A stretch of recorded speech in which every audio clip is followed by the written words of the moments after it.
Welcome back to another episode of Your Hope-Filled Perspective, where it's always our goal to restore hope, renew minds, and empower listeners to live in your God-given identity. I'm your host, Dr. Michelle Bengtson, and I'm grateful whenever you decide to spend a few minutes of your week with us. We're in the midst of what we've been calling the Sacred Scar Story series, where I've been talking with real people about real painful, real-life experiences, and yet how they've come to see God's goodness and faithfulness on the other side. And today is no different. I have a new guest to the podcast today who's going to be sharing her Sacred Scar story. Dawn Ward is a speaker, a writer, and a biblical life coach. She is the founder of the Faith to Flourish, which is a ministry that equips women to live transformed lives through inspiring teaching, mentoring, and biblical resources. Dawn also offers support and encouragement to women with addicted loved ones. She is married to Steve. She's the mom of 3 adult children, and her book, From Guilt to Grace, Hope and Healing for Christian Moms of Addicted Children, released in September 2024. Would you welcome to the program, Dawn Ward? Thank you so much for having me. I really appreciate it, Dr. Michelle. I'm so honored that you agreed to be on the program, Dawn, because as you know, we're in this series to supplement the release of my newest book, Sacred Scars, resting in God's promise that your past is not wasted.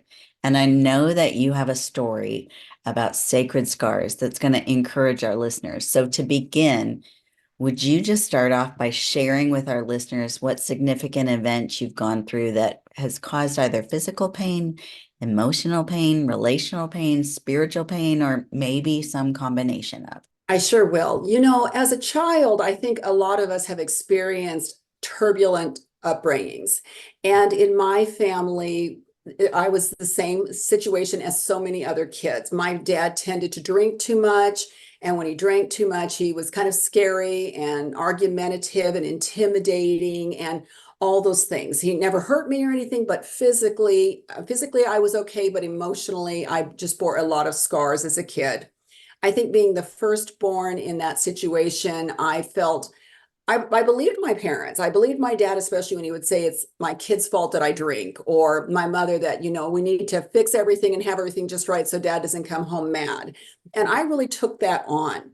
And so as I got older and I decided, okay, I'm going to get married. And when I grow up and have kids of my own, I'm not going to drink. I'm going to protect them from the world and the environment out there and all those evil things. I was a Christian. My parents weren't Christians, but I was a Christian. And I thought if I, took them to church and taught them the Bible and did all these things, that those elements, those evil elements of the world would somehow or another not get to our family. And that didn't prove to be the case. So while I tried to outrun these old wounds, these old, pains and things that had hurt me so much, they came back to haunt me when I found that he was abusing drugs. Mm. And so when I went through that, all of these feelings of what did I do?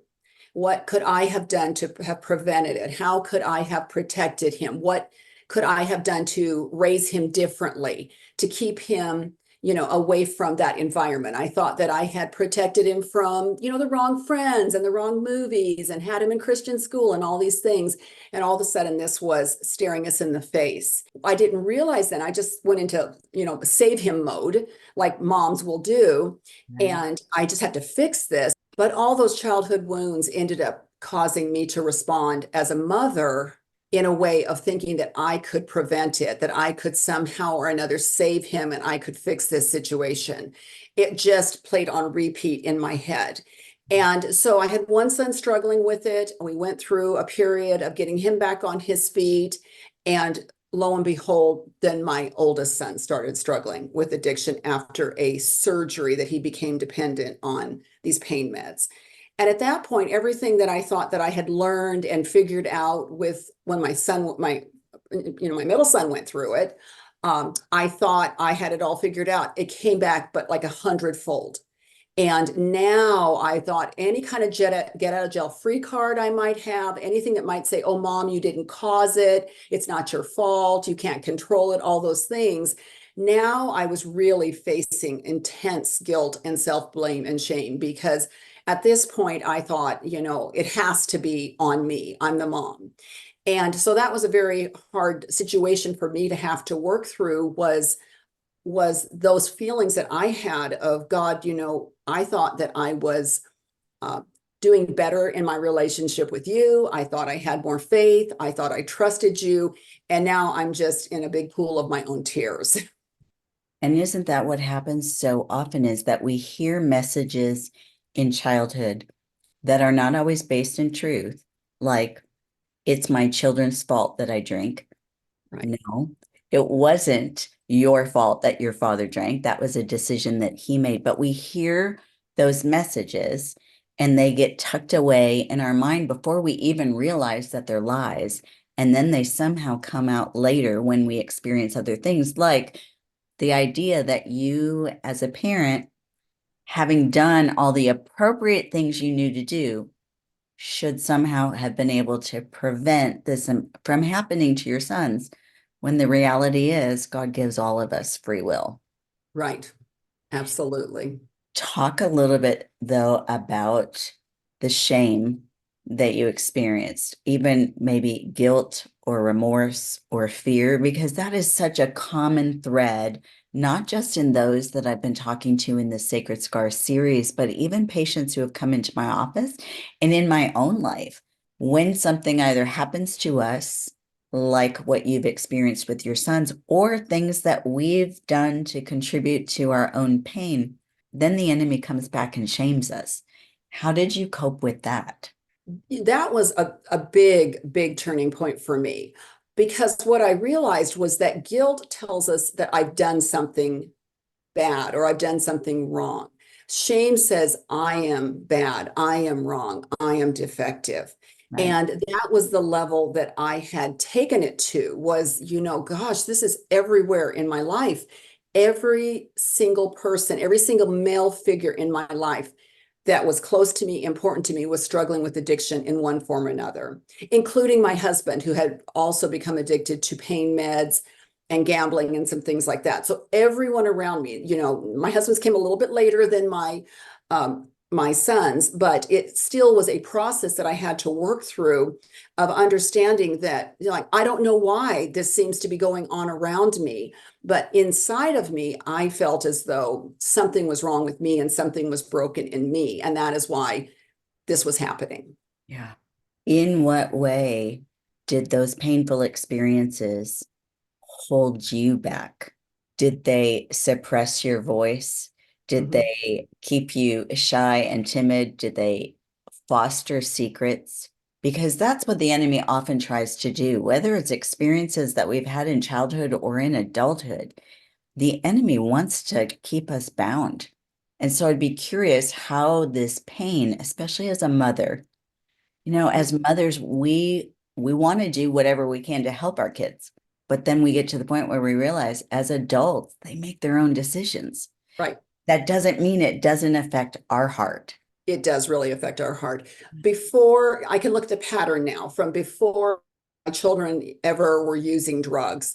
I can now look at the pattern of decisions that I made, and decisions that I made along the way for moving forward, my career, my faith, things that God was tugging at my heart to do.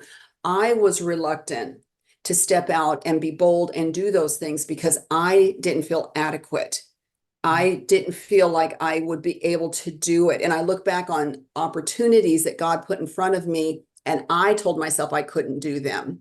And so that went into this idea that even when my first son was a newborn baby, I had severe postpartum depression.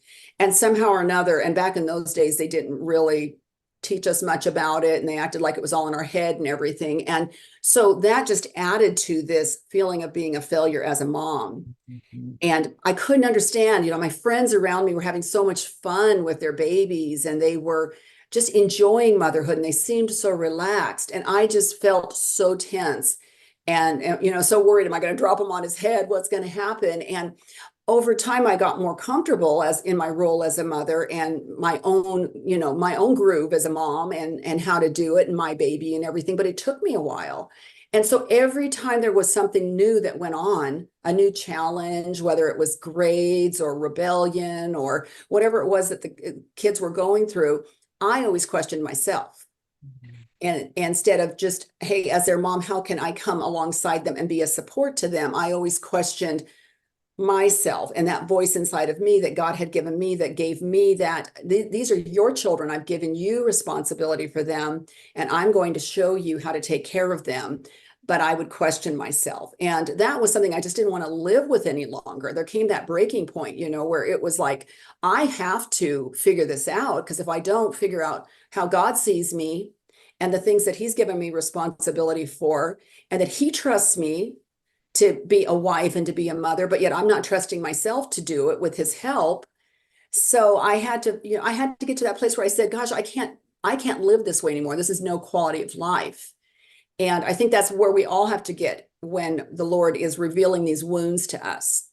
But I had an incident where the Lord kept giving me a prayer over and over again. I mean, I'm sorry, he gave me a dream over and over again. And I just didn't think about the dream. But one day I actually prayed about the dream. And I said, Lord, what is this symbolic of? And he said, that's all the lies that you've believed, that you haven't seen, but you've accepted them as truth. And they're affecting your relationship with me and your relationship with other people because you don't even know they're there. And I've been trying to reveal them to you, and you're not seeing them. Well, once he did that, then I realized I have a lot of blind spots, don't we all? Yeah, we do. And I needed to trust him to begin to reveal those lies and those thought patterns that were holding me back and affecting all of my relationships. You have written a very important book, From Guilt to Grace, Hope and Healing for Christian Moms of Addicted Children. But I would imagine that it was a process from when you found out about your sons to the point where you were willing to put words on the page and let other people know about your struggle. How did you make that journey? It was a long journey. I realized that addiction first entered our family about a little over 18, maybe 19 years ago. And so this is a very long journey. And so what happened was I had to go through that process myself. I remember one day my husband said, "You're going to worry yourself to death." And I said, you're absolutely right. You have permission to write that on my tombstone. She worried herself to death. And I heard the Lord say to me, no. It's like he yanked me and he said, no, it's going to say she trusted God. And that was an aha moment for me when I realized that every choice that I made moving forward, I had to have that in front of me. Do I trust you, Lord? Even though this doesn't make sense, even though I can't understand why it's going the way it is and why things don't look okay and don't look like they're going to turn out okay, do I trust you? Yeah. And so I didn't see myself writing a book that would reveal some of our family story. I didn't really see myself doing that. But over time, the Lord kept impressing on my heart that there were things that he had taught me that could help someone else, that maybe somebody else out there just doesn't know. And if they read it, maybe they wouldn't have to go through as much pain and all of the hard lessons I had to go through. Sometimes it just helps to see it through a fresh set of eyes. Mm-hmm. And so that is why I wrote it. It really is to the heart of the mom. There are lots of books out there that tell us how to deal with, our children and our loved one. And there's some of that in the book, but really it's about getting our relationship back with the Lord and having our faith in him that can withstand these storms, and helping us to trust him in the process of those difficult and painful things that we have no control over, which we really don't have a lot of control over anything as it is, right? Like anything could happen to any of us any day, anytime. But for some odd reason, when it affects our children, we moms tend to think we got a little bit more control than we actually have. And sometimes we get in and meddle with things that God doesn't want us to meddle with, and he wants us to leave them alone. And that's a long journey to learn. And I wish, one of my sons is doing really great, and it's been a long time and he's been doing really well. But my other son struggles with some mental health issues and things as well. And so it's much more turbulent and erratic and can be kind of chaotic. And I have to learn when to step in and when to stay back and pray. And, that's where the healing takes place. I think if we don't address these wounds and we just put a little Band-Aid over them and they sit there and they fester and they become infected and then eventually necrotic, skin starts to die when that happens. And that's the same thing with us with these wounds. If we don't allow God to heal them the way that He wants to heal them. Right. And anyone I've worked in medicine knows that sometimes when a wound heals too quickly, it leaves a very ugly, hypertrophic type of a scar. And we try to slow down that healing process in medicine I'm sometimes. so grateful that you mentioned that because that's exactly the essence behind this book, Sacred Scars, resting in God's promise that your past is not wasted. Because, John, I think most of us, if we were honest, wouldn't sign up for half the stuff that we end up having to go through in our life. But the beautiful thing is that when we turn it over to God and we trust God through it, He can bring something beautiful out of those painful wounds. And that's what I see in your ministry to other people. And in writing this book, is that now you can offer comfort to other moms, the kind Yes. of comfort that perhaps you wished you would have had when you were going through this with your boys. And I think that's something that is going on, that is a trend that is changing also, because in the past everything was about keeping anonymous and not talking about it. And that doesn't work well with shame. You know, with shame you really need to talk about it, process it. It helps to speak with somebody who maybe has some experience with that can help guide you. But the Lord really wants to, we see how He handles shame. We see how He gently handled Adam and Eve Right. when they sinned and they were uncovered, and He covered them and He provided for them and protected them. And sometimes we look at the punishment that He handed down, or the consequence that He handed down, but so much of what we see is His loving protection, and that He wanted them to come out. He didn't want them hiding. And as we learn how to talk with each other and encourage each other, then these wounds can heal and we can start to see things a lot more realistically. And another thing, another benefit that comes from that is our relationship with our children and our loved ones, whether they're in a good place or not, it becomes healthier just because we become healthier and stronger and we're healing. And so I look back on it, and sometimes I wish, truthfully, I didn't have to bear the scars of this trial. I wish my children didn't have to bear the scars of this trial. But I can see that God has cultivated trust and faith and hope through His grace into my life. And I'm so grateful for that, because I don't think I could have really healed from some of the things I went through as a child without Him working through the process of this healing with me as an adult. That's just how good our redemptive God is. Mm-hmm. So good.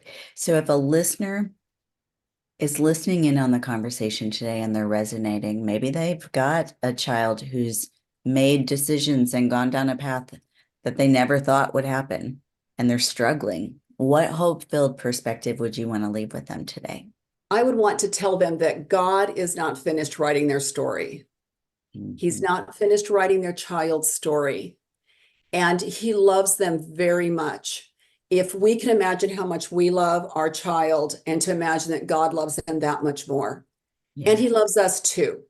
And because of that, we can often look at the situation and it can seem bleak, and we can look at statistics and they can bring us down. But when we look at our God and what He is capable of, and realize that His eye is on that one little lost sheep that's wandering, Yeah. that it gives us hope. And I want to encourage them to never give up hope, and to always believe that there is a reason that God's allowing this to go on, and that He is going to use this story that is in my life and in your life for His glory. Mhm. Absolutely. Absolutely. Amen. So you have this book. Where's the best place for people to find out more information about you, where to get your book, and all the things? So I have a website, thefaithtoflourish.com, and it has information about the book. I'm on social media, and the book did just come onto Amazon for pre-orders the other day, and it will be set for release September 17th. So they should be able to find me in a few places. Wonderful. We'll make sure that we put all the information about Dawn in our show notes that you can find at drmichelleb.com. Dawn, thank you for sharing out of your pain to show the goodness and faithfulness of God and the beautiful sacred scars that God is bringing out of this difficult experience. Friends, I know that there was something in this conversation today that has encouraged your heart, that has reminded you of God's goodness, His faithfulness, His love for you, His love for your children. Consider sharing this episode with a friend who needs biblically based, hope-filled encouragement. And while you're at it, would you consider subscribing to the podcast so you never miss an episode of your hope-filled perspective? Until we're together again next week, it's my prayer for you that you have a hope-filled week.